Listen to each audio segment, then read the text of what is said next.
Good day, everyone. Welcome to Deep Exposure. I'm your host, Russell E.L. Butler. We have another cloudy day here in Greenpoint, Brooklyn for you. But it's a little balmy outside, or I guess that means a little humid, a little warm, right? Global warming vibes. This one is Sun Ra. There Are Other Worlds off of Languidity. Today we're going to be talking a little bit about Sun Ra. Here on Deep Exposure, we like to talk about deep music, deep listening, the history of music culture as it relates to nightlife culture. And we have a very special guest today. That guest is Kiernan Laveaux.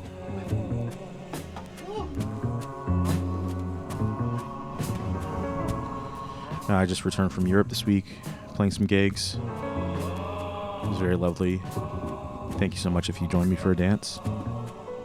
I'm happy to be back here home in New York City.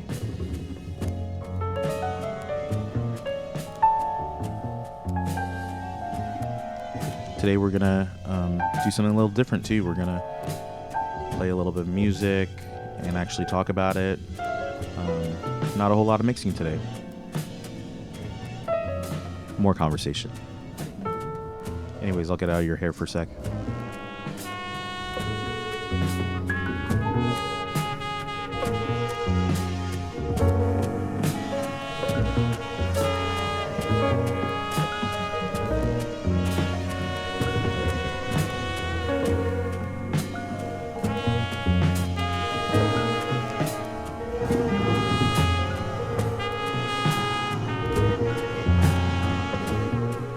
Check.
Also, my guest today is a very dear friend of mine.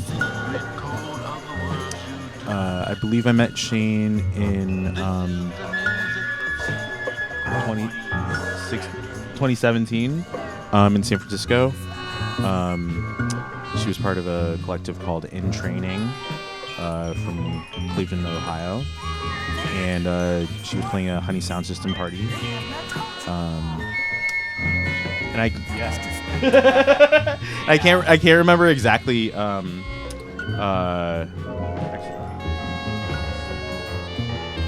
can't remember exactly when we connected on a like more deep friendship level. Like I think at that point it was just a mutual kind of like appreciation, perhaps. Wait, check this on. Yeah. Okay. Did we meet when I played at when me, Maya, and Brian played at the Stud? No, it was you when you played at I think the place was called Audio. Yeah, but Maya, I didn't meet Maya until much later. Okay, yeah, that's right. I feel like we met at Room for Resistance too. Yeah, that's when we first played together. Yeah. Okay. Yeah. September 2017. Okay. Yeah. and yes. Okay. Yeah, you played before me, and I played a live set. In Berlin. Yes. So Shane is also a DJ, whose work I greatly admire. She is very much a technician.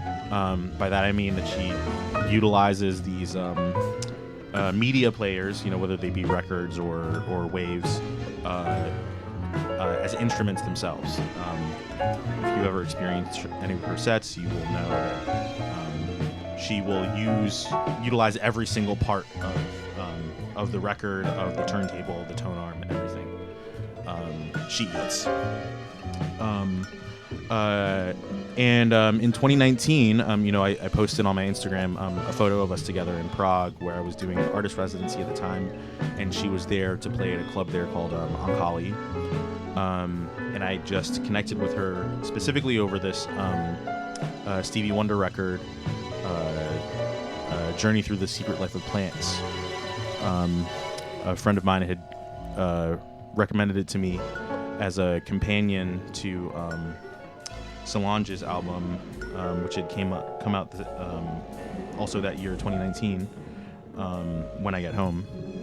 So first I listened to Journey into a Secret Life of Plants as I was walking home from the club at about 4 a.m.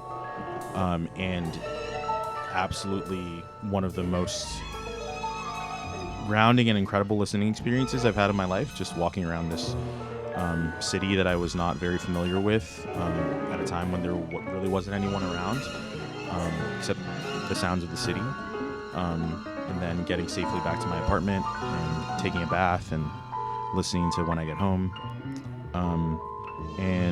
So I saw Shane around the same time, and you can tell your side of the story, I guess. Sure. So around the time that I was prog rockin', that was the first place I had ever played in Europe outside of Berlin. I was on my first international DJ tour ever.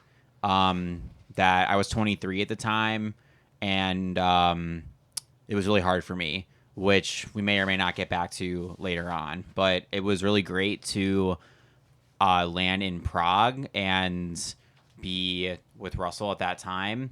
And yeah, The Secret Life of Plants, just to get briefly into it, a little bit of my background with it is one of my really just like one of my family members in the world is Maya, who is also known as Adab.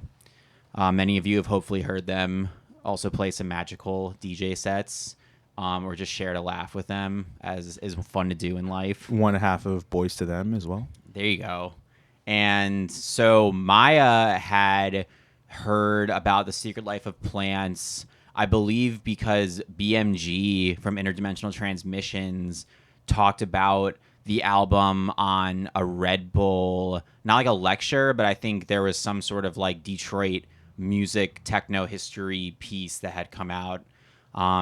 So Maya and I have been living together for a long time, and they came downstairs one day and just were like, hey, have you ever heard of this Stevie? I think they might have been listening to it or something, and I was like, what is this? And they were like, this Stevie Wonder album that's called The Secret Life of Plants. That's the soundtrack to a movie as well.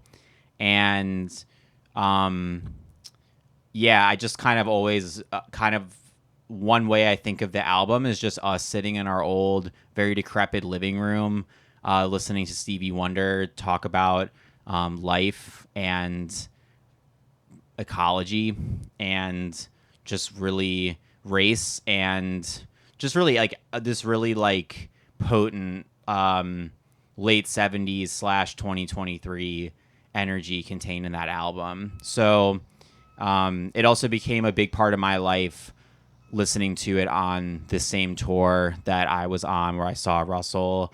Had some really hard like plain crying moments. You know, anyone who's ever been on tour, you know. Yeah, so might just let the music take it away for a second now. This one is Power Flower.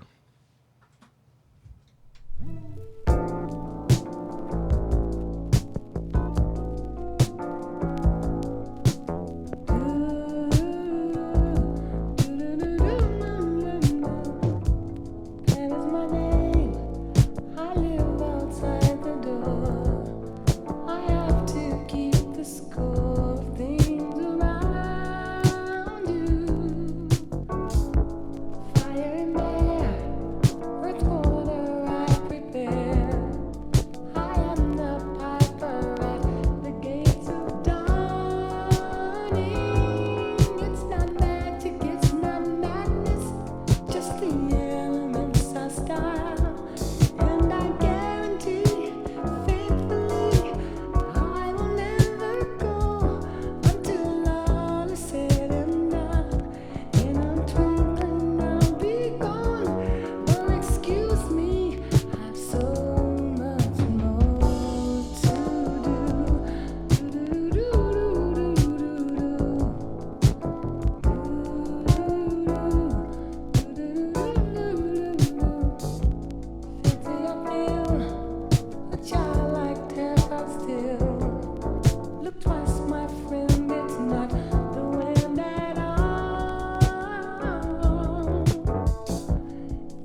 Power Flower, Stevie Wonder. What a powerful song. How does that song make you feel, Shane? Like a powerful flower. No, yeah, that song, that's one of the songs in particular on this album that I have shed some serious baby tears to. And the album later on became one of the most profound experiences I have had with deep listening. Which we'll get to later. And yeah, I had a session with it by myself at my house during lockdown, and was not going into it prepared to be like, I'm going to have a thorough listening session with this, but it's like a, 2-disc, like 4-side album. And I felt really healed after listening to it.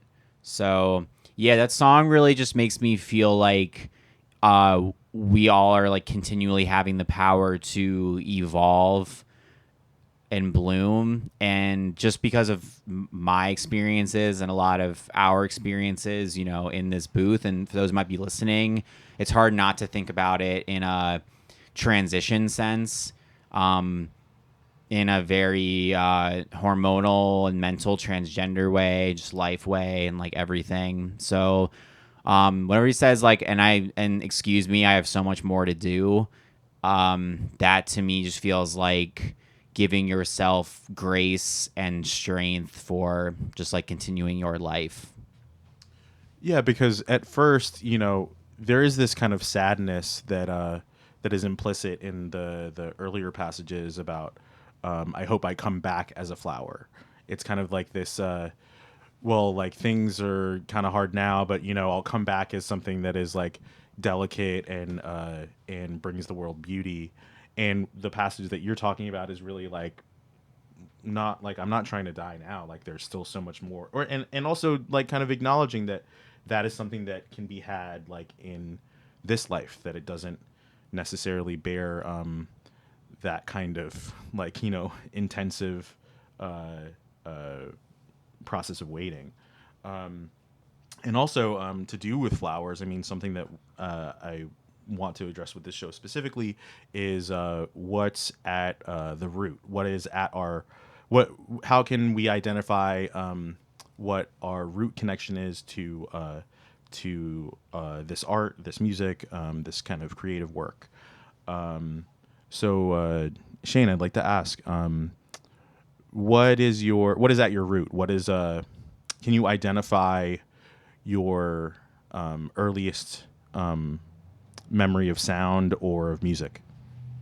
So to try to think about earliest sounds, I wish I had, like a moment in my life where I remember really being taken aback by sound. But the closest I feel like I can get is that I grew up, just a very light background, but I grew up with just my mom raising me, very like interesting single parent, only child dynamic that I think has kind of transcended a parent and child energy into something else, into another realm of mutual respect for one another that I don't really have the language for.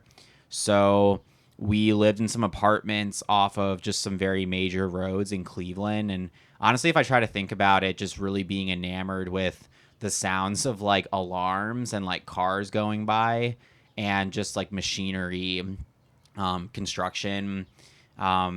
Yeah, so it's like obviously no one really likes construction that much when they hear it, but when you're in a place like Berlin or something and you just hear like the very iconic sirens go off of ambulances and stuff, it's like weirdly soothing to me. And not soothing that it's like someone's having an emergency, obviously, but just these city like sounds, like almost, yeah, are kind of like lullaby status.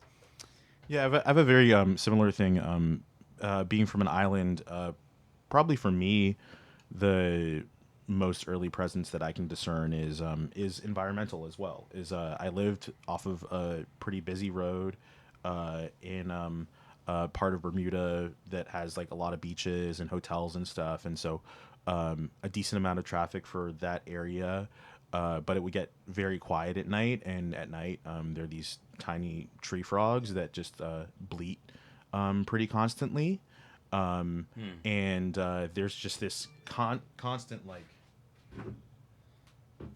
ambient kind of a texture that is that as soon as the sun sets is present until the sun comes up.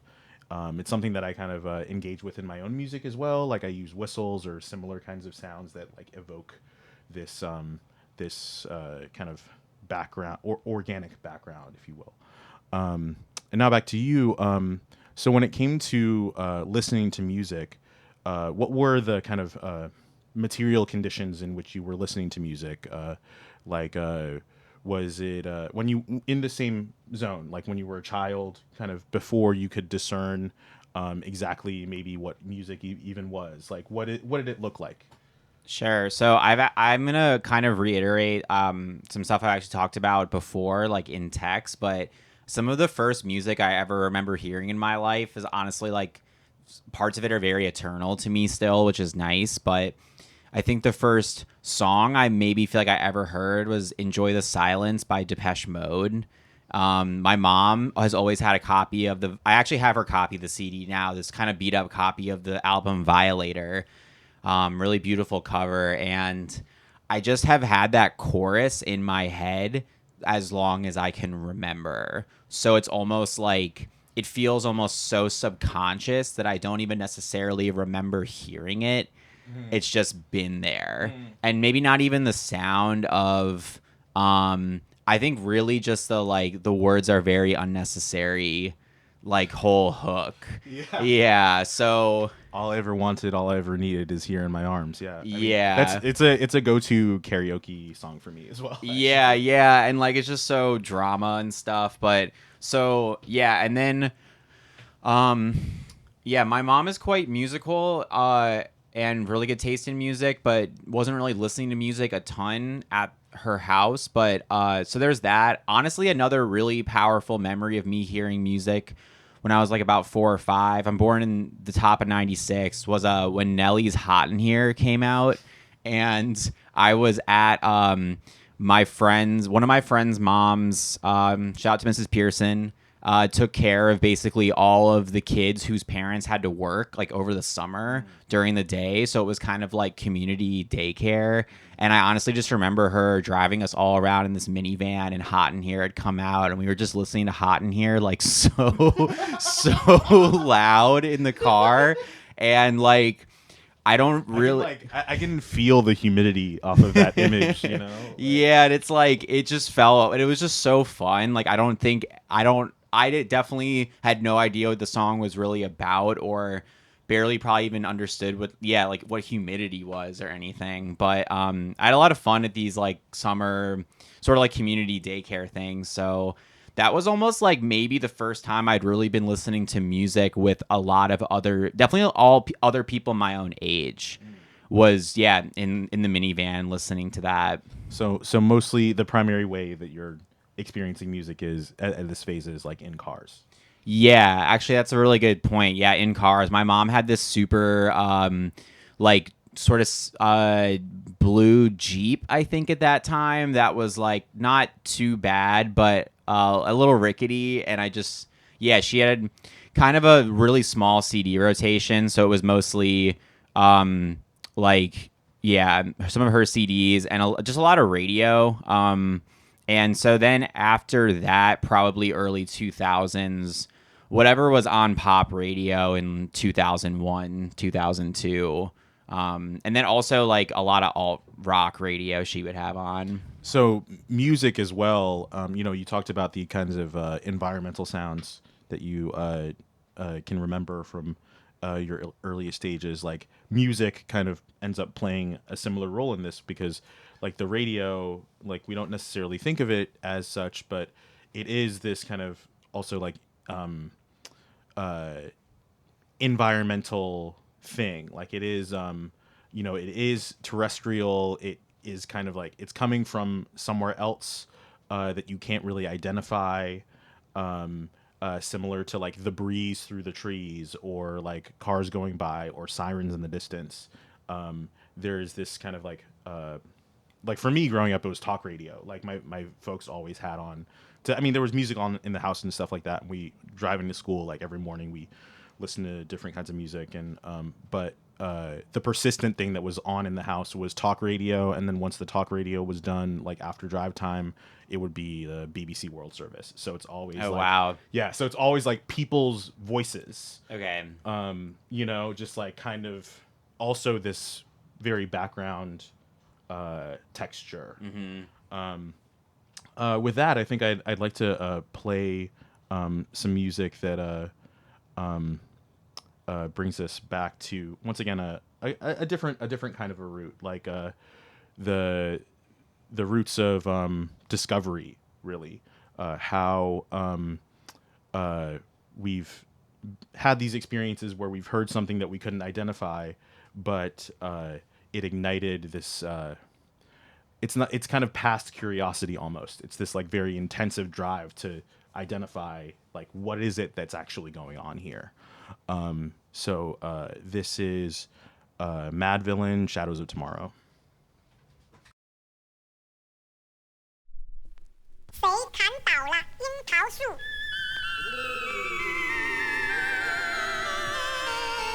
Today is the shadow of tomorrow.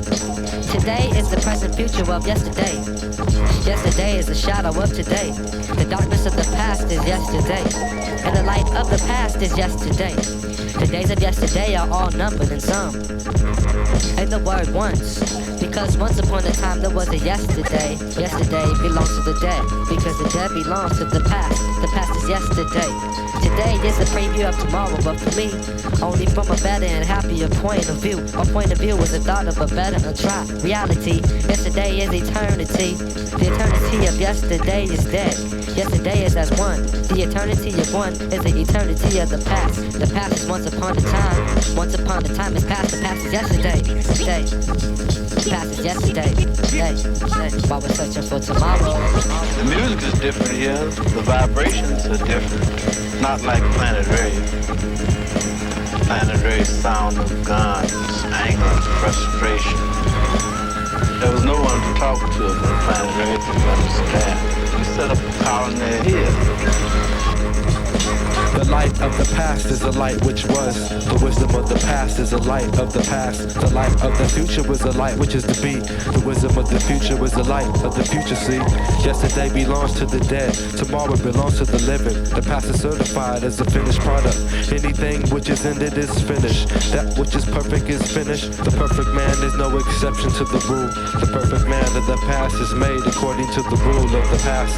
The rule of the past is a law of injustice and hypocrisy. The revelation of the meaning of the law is revealed through the law itself.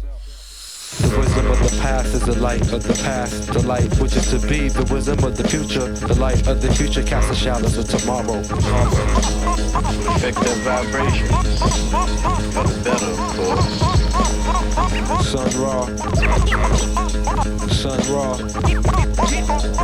Lord Quas. Mad Lib. Another place in the universe, up under different stars. That would be where the altered destiny would come in. Equation-wise, the first thing to do is to consider time as officially ended. We work on the other side of time. Once again, that's Shadows of Tomorrow by Mad Villain. The voice that you hear in that track is Sun Ra, specifically from the film Space is the Place. A very important document for me that this record introduced me to. I was previously unaware of who Sun Ra was, though I grew up in a household where my dad was very, very into jazz, deeply into jazz.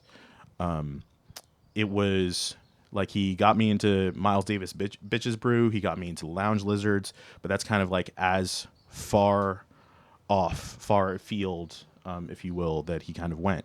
Sun Ra was not so much of a presence. And I experienced this record as it came out. I had recently moved to the United States, roughly 2003. I was going to a boarding school just outside of Philadelphia, and I can't remember the circumstances under which I heard this whole record, but it was one of those, like, as soon as accordion came on, one of the, not even Illest Villains, really accordion came on, I was like, what is going on? Like, I don't know what this is that's going on. But what I do know is that I have had this experience before. I have had this experience before of hearing something that I could not even remotely identify, that feels like it came from a completely other planet, a completely other universe, but that is speaking to me, that is about me, that I feel connected to already, that I feel cared for and considered within already, when it's just the strangest kind of thing that I could encounter. In Shadows of Tomorrow specifically, you know, how they talk about time is very interesting, and but then there's this movie these movie clips, the kind of quality, like this voice is kind of coming through, talking about time, you know, talking about we work on the other side of time. We can now consider time as officially ended. I was like, who is that? And just through whatever internet sleuthery that I could get, I found out who it was, and it was Sun Ra, the incredible musician, poet, cultural analyzer, cultural figure, such an important human being. And this introduced me to his work. And it just so happens that currently I am reading, and Shane is reading Sun Ra's biography, Space is the Place. And there's some, there's some very interesting knowledge about his life in there. So I'll use that to kick it to you, Shane. How are you? What's your experience of this biography so far? Great question. So first of all, I got to shout out Mr. Clay Wilson for letting me borrow this biography from him for the better part of a year at this point. But the reason that, besides the fact that, you know, my zillennial attention span just crumbles sometimes, this biography is really dense and really well written from, I'm blanking on the author's name. John Zawed. I'll try to drop it in chat. He's a, I believe, like New York Times journalist, like longtime music writer.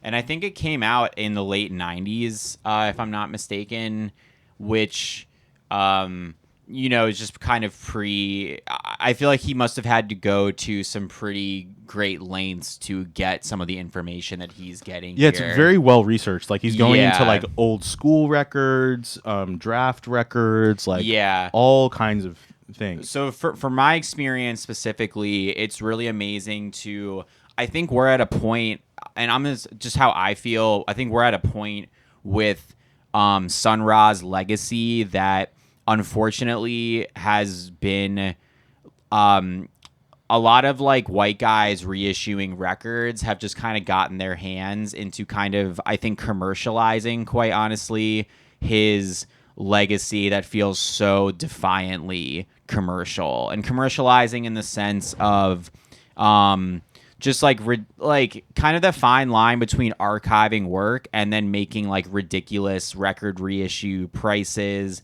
lengths you have to go to access this, really just in ways that I feel like is not sometimes reaching the audience that Sun Ra himself might have wanted to reach with it, and turning it into kind of this like armchair, maybe academic music discussion. So in that, to tie it back around, it's really amazing to really read these well-researched kind of accounts of just the way that his experience as a black man in America in like the almost mid 20th century, at just a really tumultuous time, which is kind of later in his career. Like he's like I mean, he's born in like the early 1900s and really kind of started his career in Alabama in like the 30s and 40s. Yeah, so it's like in the 50s he's more like in Chicago. Right, totally, you're right. So I guess I to be more specific, like just the period before the mid 20th century, but a little bit into the century as like kind of I feel like America or the kind of like the project of America as we all know it now, I think is really starting to form around just like industrialism and kind of World War I. And yeah, so just his experiences just like as a human in that time and like developing his way of life and thinking, his experience like avoiding the draft and refusing to want to go off to war and fight and figuring out how to make that happen. I think it's really amazing to talk about, of course, like the musical intonations that him and the orchestra hit with their music, but this book really gets into how what he does was a complete reaction to just the world throughout his life, and then especially at that time. Yeah, I initially, I bought this biography years ago, and it sat on a shelf. Sad to say, and this year I felt like I really need to tackle this. You know, like Marshall Allen is 97. I just saw the orchestra for the first time last year. I go around wearing this Sun Ra Orchestra hoodie all of the time. You know, there's like a very deep connection that I have to his work, but I can't even remotely say like, you know, that I'm some kind of intensive expert. But in my experience with music and as a DJ as well, like I feel like there is this kind of commonality. You know, you're very quickly butted up against the fact that there's so much music out there that you will never conceivably listen to it in your lifetime. And so you have, Ouch. Yeah, it sucks, you know, like somebody posted one of those like, you know, cry face memes the other day of somebody Googling, I think it might've been Kia, somebody Googling, how many books can you read in your lifetime? And it's like 4,600. The person's just like bawling, you know, and I'm sure with music, it's a similar kind of thing. And so, as a result, you have to take even more, you have to kind of like, privilege your listening experiences to an extent. Right. And so you end up hyper focusing, or at least I end up hyper focusing on these particular periods. Either way, you know, in reading this biography, at first I was, I was very, cautious because of what you were talking about with the reissuing and this kind of fetishization that occurs of black culture that occurs that happens from the outside, where like the violence that as black people we experience that you know, ghettoizes us and compartmentalizes us into these margins of society also ends up becoming this perfect mining ground for creative work. And there have been many different figures across the 20th century that have dealt with this in different ways. Sun Ra was one of them. Prince, in his own way, as well, was one of them. These like kind of creative titans whose ownership of their work kind of transcends commodity, but is also considerate of it, given the history of the commodification of a black body. So knowing that this book was written by this, you know, white journalist guy, and if you've read the history of jazz at all, even just utilizing the term jazz, it's this thing that comes from the outside. And however, in reading this book, like considering like this dude used his privilege for good, in that he like went to such great lengths to like not only unearth these kinds of information, but to place them in a sequential fashion that was able to at least determine some kind of thesis around this man's work, which I think it's deserving of. Like there's much in the work that can never be known, that is intentionally obscured. Sometimes by him. Yeah, by him. So I want to read this quote from the book, actually, that in which some of this is the author's voice, some of this is Sun Ra's voice. And it's specifically talking about Sun Ra educating himself on the history of Egypt, specifically referring to the Count Augustine Volney essay, The Ruins, or Meditation on the Revolution of Empires and the Law of Nature. Sonny discovered that there were several editions of The Ruins. In his first American translation, all references to the Negro origins of civilization had been eliminated. He learned that Volney was furious over the censorship and made certain those passages were restored to the next edition. On a tour of the United States, Volney had made the same points in lectures for which his reviewers accused him of Hottentotism, the blind worship of black people. Sonny now knew that he would have to read more carefully for what was written, even by those acknowledged to be the greatest minds of all time, may have been deliberately altered. And if the history we received was so defective, so incomplete, mustn't there be another history that corrects it? Perhaps a secret history, known only in part by a few, but one which could be pieced together and reconstructed. How does that quote sit with you while I prepare the next track? You know, it almost like sits with me really beyond words. I find that, I honestly, like, wow, yeah, it's like really kind of beyond words. I just can relate a lot in my own way of the sort of need to,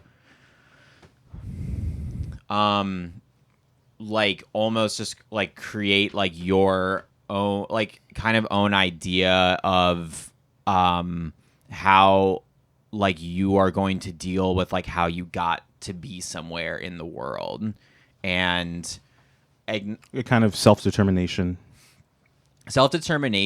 and kind of like both kind of being a conduit for these like outside influences and like perspectives on it. But that quote from him makes me think a lot about something that I really admire about reading about him in the book, is the way that he sort of, in a really legit way, like self-sources his own concept of like kind of spirituality and like mysticism, but is also influenced by like Christianity and how that relates to, but really kind of the Bible, like not even so much Christianity, that's more true. Because Christianity in this reading is a kind of interpolation of the Bible, whereas like from his perspective, like he was kind of obsessed with it, not even kind of, he was obsessed with it, reading like complementary texts, trying to unearth like lost testaments, learning Hebrew, trying, like, because he felt that if he could decode the Bible, he could find out what the real messages within it were. Yeah. And so to some extent, like within this reading, Christianity itself is like a misreading of it. Yeah, totally. Or an erasing, kind of like a smudging of what the real message is. Totally. Yeah, and that's a really, thank you for clarifying what I was trying to get to with that. Yeah, and then like like how it makes me feel personally is like being able to relate to the ways that the misreading of Christianity has ruined people's lives and like wholly affected my life and how I came to be, in a way, and then also the ways that I am able to relate to, I don't really know Hebrew, but just like sort of like the parts of the Bible that, you know, are like kind of like Old Testament things that show up in Christianity and Judaism, but then also feeling like I just really relate to him almost making his own apocrypha, basically, of this like amalgamation of influences both in himself internally and then the external way that he is kind of told to like behave and act in the world. And then even there's a part, if I'm remembering correctly, of like him getting obsessed with getting really into like an Egyptian element of the mysticism kind of through the biblical readings, but then also like getting into Egyptian concepts as like a way of empowering himself and like other black people. Yeah, and it comes right down to his name and the way that the orchestra is named, and he was super into numerology and studying kinds of like spiritualism, and you know, whether or not you ascribe any kind of like power to those things individually, like it's kind of important to note as well that this figure was very critical of these things, and it was more to get this almost like holistic idea of what the hell is it that's going on over here? You know, what some people might call like the meaning of life or what have you. Like he was pretty kind of doggedly dedicated to finding something that like made sense of his experience. I'd like to get back to a little bit of music. Another kind of arc artist, another kind of stalwart of very interesting styles and this kind of residue of slavery and the plantation and colonialism that's experienced in black music. And so this is Dread Lion by Lee Perry. Dokal, Dread Lion, poof like iron.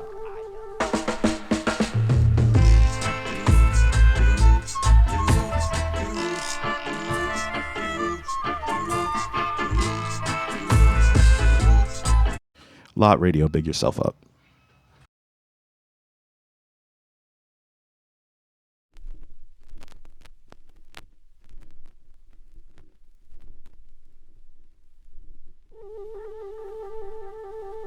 Dokal, Dread Lion, poof like iron.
Rest in power, Lee Perry and the Upsetters. Dreadlion off of Super 8. So this song talks about the roots. Roots reggae is typically reggae that has a direct spiritual and religious connotation, particularly around the practice of Rastafarianism. Rastafarianism isn't necessarily just a kind of spiritual path, but it's a direct form of a kind of liberation technology that arises out of so-called liberatory theologies within Christianity. The Bible was used as the primary form of literacy for slaves to self-determinate and get themselves out of bondage. And out of this comes a figure like Marcus Garvey and then also Haile Selassie, who's revered as kind of the spiritual leader of the Rastafarian faith. And dub reggae is typically an interpolation of roots reggae.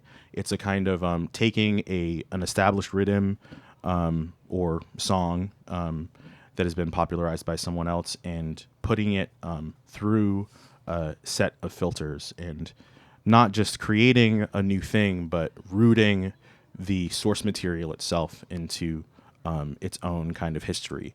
A kind of today is the shadow of tomorrow, and tomorrow is the present future of yesterday. What we were talking about before with Mad Villain. Reggae plays a very particular role in my story as well, being a colonized person from an island that shares a history with islands within the Caribbean where this music was founded. And there are direct correlations within Pan-Africanism, Rastafarianism, and Sun Ra's kind of ideologies. They're all focusing on these kind of historized or historiographed ancient knowledges that are represented within different books. And through those interpolations, we can find some other side to things. And that's to some extent why we talk about roots here on Deep Exposure. And now Shane's going to share some music with us as well. Hey, everyone. So this next song I'm about to share is one of my personal favorite songs of all time. It is by the group No Smoke, who were part of the label Warriors Dance in the early 1990s, late 1980s, UK. More like adjacent to acid house stuff, but helmed primarily by Tony Addis, who was just really amazing and still is like dub production engineer.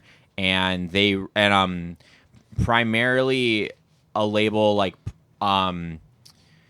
releasing music made by Black people at that time in, the very Manchestered, sort of like whitewashed history of the initial acid house movement. So this record came to me, brief preface, if y'all can remember what it was like in February 2020 to go to a record store with your friends. Me, Russell, and Maya Adab all went to Secondhand Records here in New York City. And it's one of the only times I've been to a record store and someone working there has put on a record, and me and Maya just like stopped whatever we were doing and were like, what is this music right now? Just like, it's really like one of the most gripping acid house, if you want to call it that, tunes I've ever heard, just from a musical standpoint, but also vocally is someone speaking a lot about, it seems to be very influenced by what Russell was saying about looking towards these sort of like worldly, like biblical concepts, and like just letting like time dissolve. It speaks to like a lot of time dilation in dub, in just like thinking about life, death, and purpose outside of a white, like Western colonized perspective on it. And then the way that dance music also accesses these spaces, like kind of beyond time. And also at this point of, like really like the UK dance music changing in like 1990, the introduction of raves, like all this stuff. So there's sort of this like very specific, to me, like Rastafarian energy emanating from this record. And it also speaks to this sort of universal human condition of the power we all have to like kind of transcend suffering together if we are able to make that happen. And just like the way that this is presented and the way it's spoken about and the way you're going to hear this song really makes you feel like it's something that is possible for a moment despite everything that we continue to experience around us. So this is No Smoke, Righteous Rule vocal mix.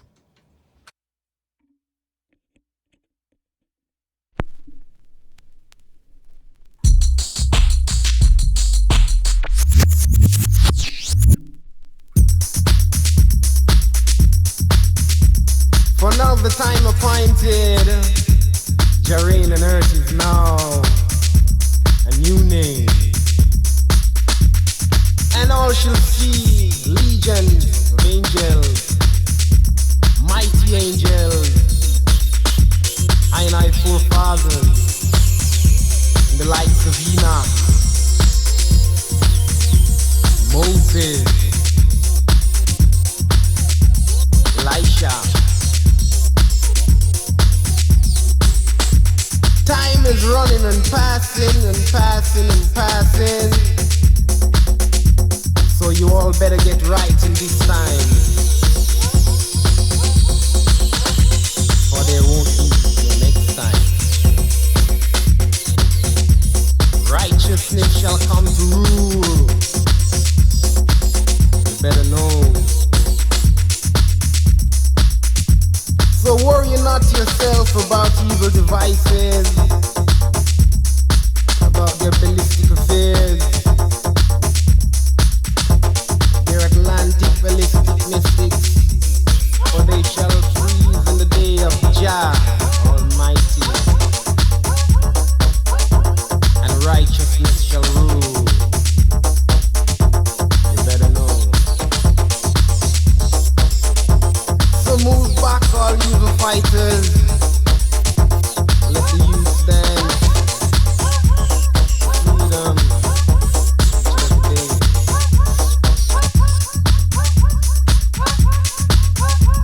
Justice is thy habitation, freedom I destiny. Jah greatest gift to I and I, the sons and daughters. Let all nations see the light.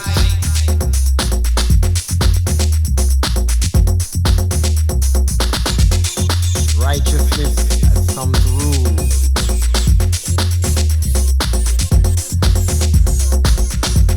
Don't matter about evil devices,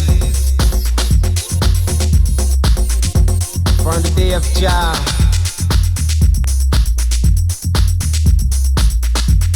they all shall see.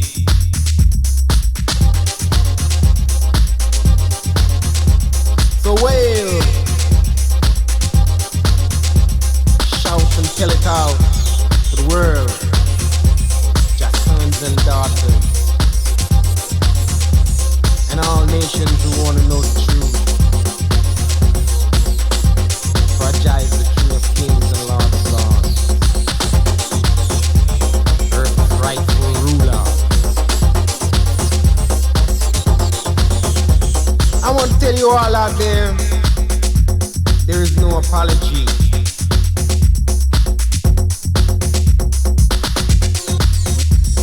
Jah shall break them with a rod of iron.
Cool. So yeah, that was No Smoke, Righteous Rule vocal. Just want to talk about that briefly. I love that track. I played it on my birthday this year. I will play it for many more years of my life. Something about that track, couple things. I usually do a blend with it out of it into this song by Information Society. It's called How Long. And that song, the vocal in it just says how long. So to me, it's almost this kind of like response to the vocalist on this Righteous Rule vocal using literal like biblical references of like Elijah, Moses, and then this, kind of like universal energy that can be embodied by Jah to kind of talk about where are we going right now, presently, and in the future. And we have the possibility to do that because no matter what happens, righteousness will come to rule. And no one will there's no need to make any apologies about that. And, one of the things that always gets me is that he says time is passing and passing and passing. So you all better get right in this time because there won't be no next time. Yeah, exactly. Yeah. So just thinking about that's almost just a counterpoint to these really at best like unifying elements of rave we're still experiencing, and at worst those things just like whitewash and take away from like the real struggles that people go through, come together to both just like create this music and culture around it. So the how long is just also a response to if he's talking about stuff in the Bible and these concepts thousands of years older than us that need to come and right the wrongs of the world. I feel that, and then my soul aches and I'm like, well, how long is this going to take for us? Yeah, it's like that that video of James Baldwin where he's talking about it took my generation, it's been my parents' generation, it's been so many generations, like when is this actually going to occur? But then simultaneously, like when you're on the margins there, this is kind of getting into one of the core concepts of this show, which is that a lot of y'all just got off of work. And I'm hoping that you stopped working an hour ago. You just tuned into the show. Maybe you did something else, but you stopped working before it was the supposed allotted time for you to stop working. And the reason why I hope for that is because this time that we have is something that we'll never get back. And there are many things within contemporary life that place us outside of our kind of present experience of things. And one of the things that I find to be so helpful and incredible about these kinds of ethics within applied through music, particularly through dub and its influence on modern music, is that time dilation we talk about, where the next moment, the current moment, and the one preceding it all kind of collect and compound into one experience that is outside of clocks, that is outside of a kind of linear experience of time, and one that is ours individually, but also together. One that isn't just spent making money for somebody else. One that is spent actually living. So I hope to give that to you. I hope that it's a gift that you will receive from this show. On that note, that actually plays really well into another early 90s rave tune I'm going to play that to me is on a similar note to the No Smoke. This one is called Zenoise. It's just called A2. It is reissued on a life-changing reissue for me called by Seven Hills Records. The comp is just called Nation of Noise. And the vocalist on this track, I think his name is John Martin. And I'm not sure who else made the track with him, but it is another early 90s, just like early rave collaboration that, Yeah, I think some of them went on to work with like Fatboy Slim, which is just like the 90s. And, you know, to me, I'm pretty sure that not everyone working on this track I don't think all of them are black or maybe necessarily a part of any Rastafari culture in the UK at that time. So, like, to me, this is a song that I also feels like a trans song to me, and I've thought about playing when I'm playing a pride party or something, which you will hear in the vocals. And I think going off of what Russell just said, some of the music I thought about picking today is music that accesses a space for us all that is not erasive of how we all came to need that space, and is often made by people who are inescapably, like, who can't escape the fact that they are going to be seen, heard, experience a certain way, like, in society, but are still pushing for these different liminal spaces of acceptance, time, just like existing. Yeah, so I'm gonna press play now.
So these kinds of musics, they all speak to kind of solidarity between oppressed peoples once they are interpolated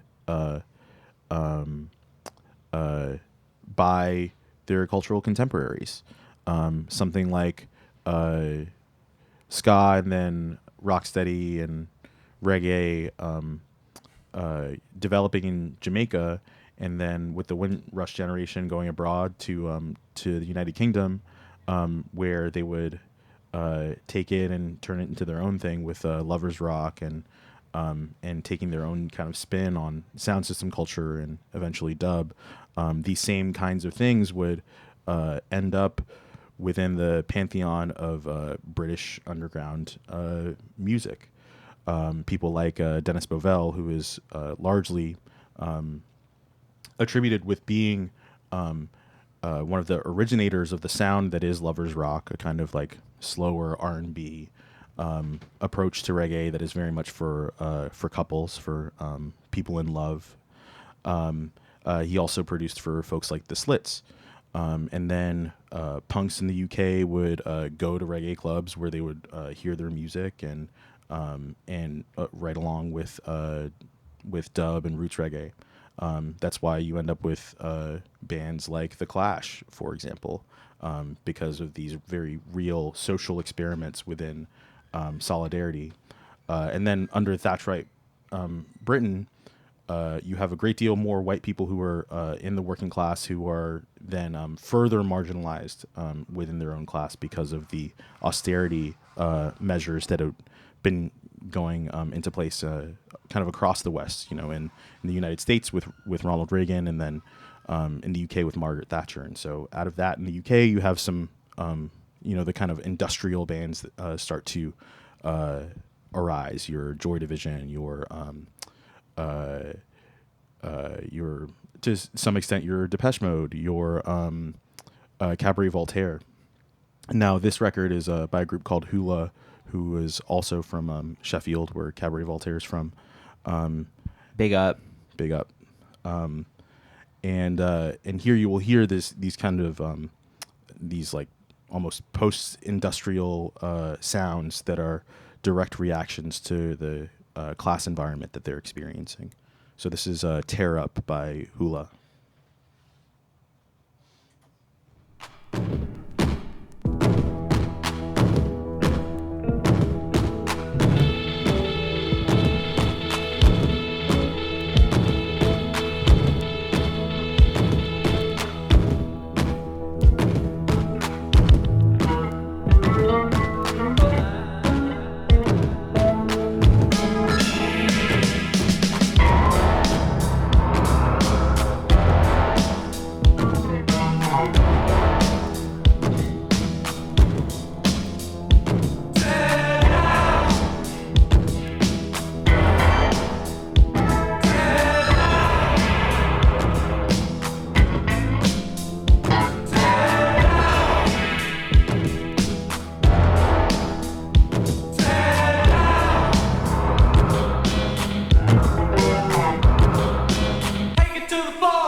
Now, Shane, where are we going from here? Okay, so from here, I'm gonna bounce off a bit of this 80s dubby post-punk, prompt. That's some of my favorite kind of music ever, and I do feel the collision of sort of, I don't know, just this cultural collision that Russell was talking about a bit with some of the punks showing up to sound system parties and stuff. It kind of is almost what led to the Zenoise track that I played in a way, just like one element of that leading like to rave. And I just want to touch briefly on that track for a minute or two before I play and then introduce this one. But I love in that Zenoise where they talk about he says something basically like, one nation, like a color, culture, creed, something to the effect of just like, if we can all move past that, then we can all succeed. I think he says one people, one future, like a rainbow. So kind of a bit of the tongue-in-cheek, maybe some trans interpretation of that, like very slightly, but also really just like beautifully like juxtaposed like with the music. And that's just something where you can really imagine it, like everyone on pingers hearing that one and just being like, damn, I'm off a Tesla, mate. yeah, just like teeth grinding, chattering, just like we really can overcome it all. So anyways, this song I'm gonna play is by one of my favorite groups of all time. They're called Maximum Joy. Great band name. And so to introduce this track, it's called Man of Tribes, and Maximum Joy worked very closely with Dennis Bovell. They were an all-white group from Bristol, and worked also with Adrian Sherwood and various other musicians, kind of shared members like the pop group. And yeah, so Dennis Bovell, I think you can actually hear him singing on this track a bit with them, and he really did an amazing job engineering them. And so the A side of this record is they do a cover of Timmy Thomas's Why Can't We Live Together, which is I'm sure a lot of you know that song. I first heard about it because of the Sade cover of it, which to me I thought was just her speaking about interracial relationships in the UK, but I've also realized that it's kind of a anti-war anthem as well. So this song, Man of Tribes, is also an anti-war track that they wrote, and it's sort of, to me, speaking about doing away with the notion of nation states and like the idea of segmenting people on, like, almost like doing away with caste system and like segmenting people like unnecessarily. And in like an oppressive manner. Dissolving hierarchy, true anti-violence, which is the dissolving of the adherence to borders, which requires physical, psychic, emotional, spiritual violence. Exactly. And honestly, like, in a different part of the world, this song makes me think about a lot of different things, which I'll get to maybe a bit more later. But also as a Jewish person, this song makes me think of like doing away with the violence enacted by the settler colonial project of Israel on Palestinians, and sort of like Israel's tool as a like militarized, just like apartheid project by the West. And sort of really, this song is really just anti-West to me in a really great way. So yeah, this is Maximum Joy, Man of Tribes.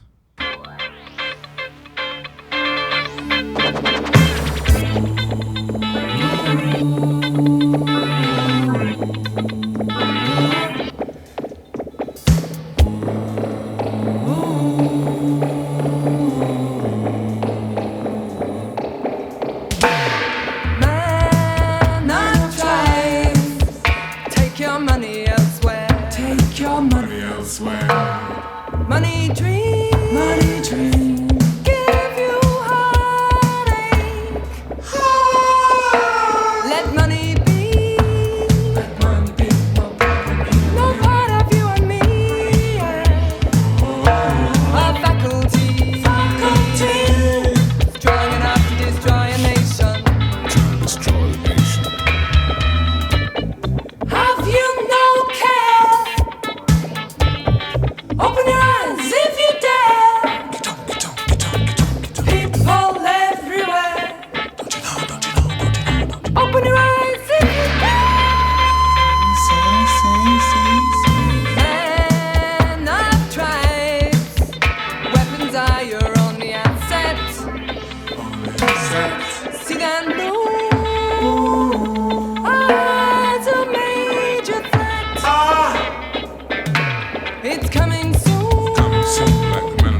dying race. Never taking heed of the instincts you need. Never looking back at the mess you made. Little streets, someplace, somewhere. Freedom greets you with a nasty stare.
All right, so that was Maximum Joy, Man of Tribes, again, engineered and produced by Dennis Bovell.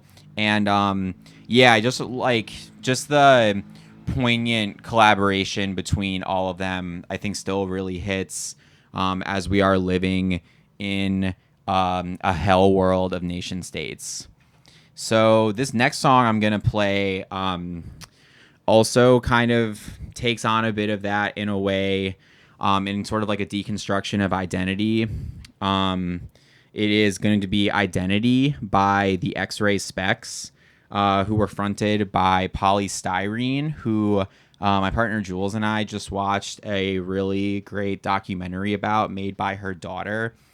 And a lot of the documentary focuses on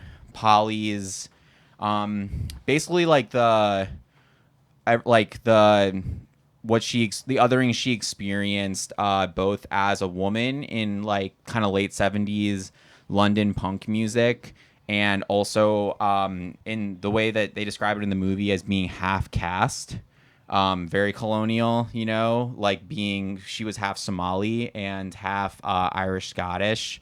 So I've been a fan of the X-Ray Specs for a long time, and just like a lot of the themes in this track where she is deconstructing like the concept of identity, really like as I think like a colonial weapon, and like her sort of like inability to exactly figure out how she identifies within that. I think really just has like this universal quality. Personally, it speaks to me as I like, besides being Jewish, like I'm also Haitian through my dad, who is like half Haitian, half Jewish, and I felt like just her experience kind of talking about being in this mixed race like interstice of like just being like, to some people she's some things, to other people she's other things, and to herself she's just trying to be herself. Just really resonates on kind of this like biological and sort of social, just distant level, through experiences like relating to me and part of my family. So without further ado, this is Identity by the X-Ray Specs.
All right, so that was Identity by the X-Ray Specs. Just want to talk about it a little bit more before I go to the last song that I am going to share today. Just listening to Polly's struggles and stuff really just resonated especially just like the kind of like British context that really like the intense British caste system she had to like live through. Also, reminded me just briefly of like of my family, of parts of them being very sure of themselves and like who they are, and then parts of them existing in what I feel like is kind of an ambiguously brown interstice that ultimately is the result of a lot of colonialism. And I feel like what attracts me to dance music, and also what just resonates with some of these songs we've played in a place like the UK is people really breaking through some of those constraints temporarily for themselves. So she says, identity is the crisis. Can't you see? When you look in the mirror, do you see yourself? Do you see yourself on the TV screen? Do you see yourself in the magazine? And when you see yourself, does it make you scream? Identity, identity. So on that note, I'm going to close out my portion with a song by LB Bad, who recently also did a tribute show to him on the lot. This song is a song by him called Black is Black, White is White, and Other Dimensions That Ain't Right. And it's actually the first song on an album that he did of all. He's from the Bronx and Long Island, and eventually made his way to Berlin, where he lived for the last 30 years of his life. And it's interesting, this album he put on his Bandcamp is all him making hip house with a bunch of also New York City based vocalists and rappers, and I think including some people like in his family. So yeah, to me, we can like maybe fade some of this out at a certain point. It has a really nice opening and then gets into him talking about just how in other dimensions like race might not be a factor in his life the way it is here on Earth. So this is LB Bad, Black is Black, White is White, and Other Dimensions That Ain't Right.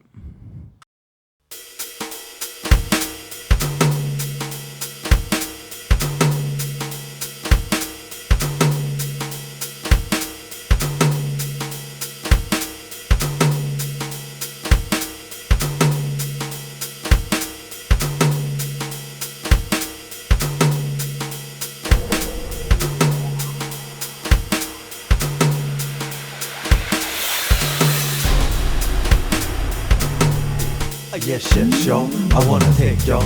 Yes, yes, yo, I wanna take y'all. Yes, yes, yo, I wanna take y'all. That's you and her. But I here to get to go. You gotta be a listener. Drop the bass, check it out. Drop the bass, check it out. Check it out. Check it out.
This next one is a very important one to me.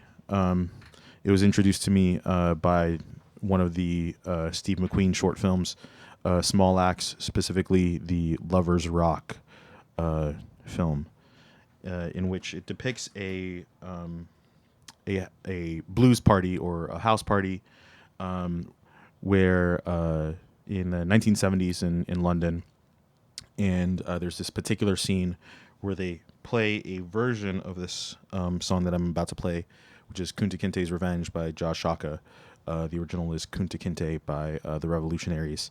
And there's a point at which in the dance, they keep on doing a wheel up, which is bringing the record back and playing it from the beginning. And the more they do it, the more the crowd intensely responds. And this kind of repetition creates this trance-like state where they pretty much ascend. So this is Kunta Kinte's Revenge 1 by the Overnight Players. I believe this is a Josh Shaka mix.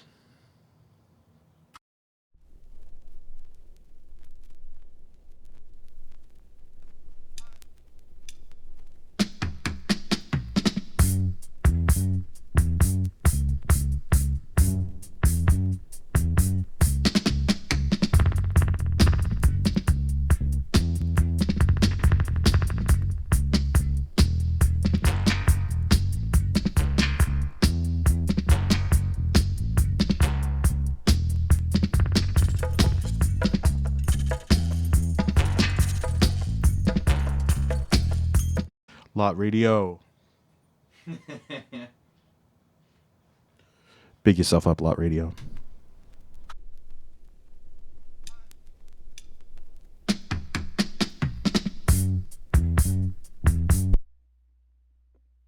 Apologies. The needle is only playing one channel.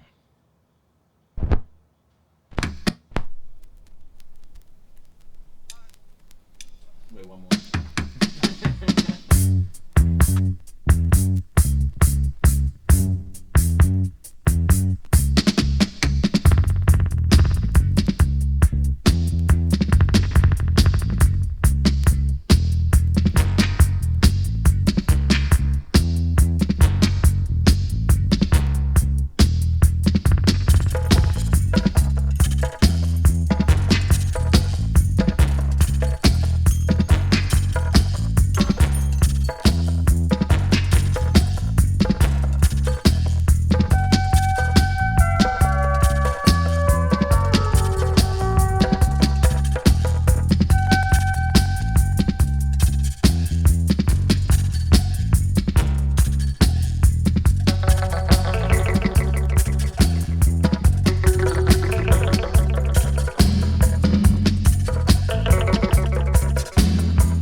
Well, we are bringing this second edition of Deep Exposure to a close. This has been a very special time, and I'd really like to thank Shane for being my first guest. I think overall this was a really great time. Shane is playing at Nowadays tonight from 2 a.m. to 4 a.m. And also next week at the T4T Love Energy Weekender, which I am also playing on the Friday and the Saturday night when I will be doing a live set. But this weekend, you can find me at Jupiter Disco tomorrow night, playing from 1 to 3 for Signal Route. And then the Resolute Party from 11 to 1 on Saturday night. It should be a very cute time. With this last tune, I wanted to say that experienced a pretty intense loss this week. The first cat that I ever adopted and loved, who's back on the West Coast, had to pass on to the next realm. Her name was Wheezy, aka Wheezy F Baby, formerly known as Wheezy F Butson. And she was the absolute cutest, sweetest girl that I've ever met in my whole life. And I just, with this one, I just want to memorialize her. This is She Stays on My Mind by Sugar Minot. And yeah, that's it for now. Lot Radio, thank you so much. Catch me again here in March. You can follow me on socials at Russell E.L. Butler. Anything for you, Shane? Anything you'd like to promote? No. Just keep staying smart and caring about each other and fighting the power and like try to understand each other a little better every day. Powerful. Thank you. Once again, She Stays on My Mind by Sugar Minot.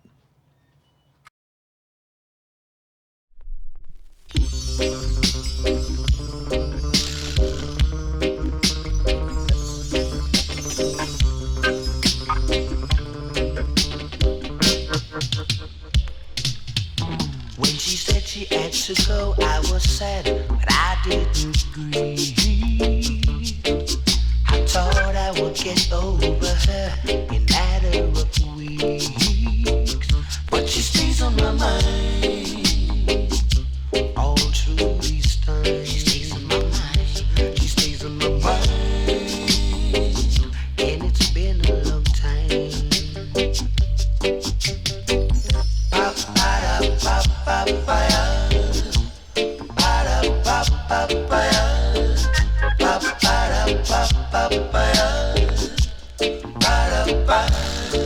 It's been oh so many months, but still I'm surprised it's done. I never knew I was in love till the girl she's gone. Now she stays on my mind all through these times. She stays on my mind. She stays on my mind, and it's been a long time.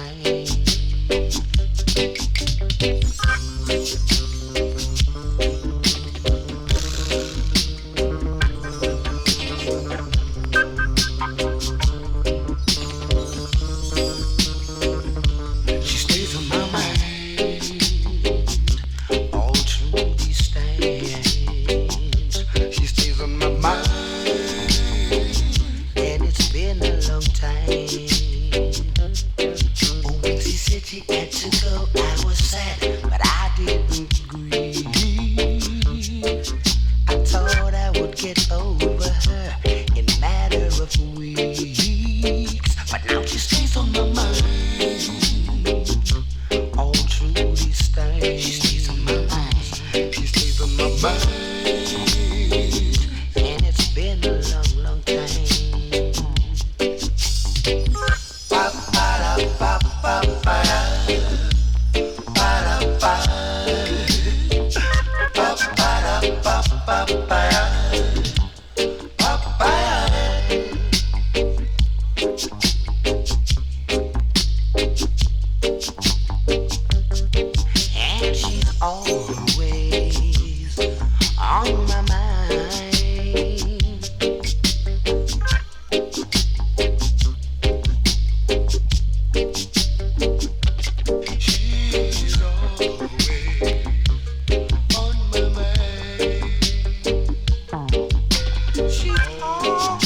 Thanks, y'all. Have a great weekend.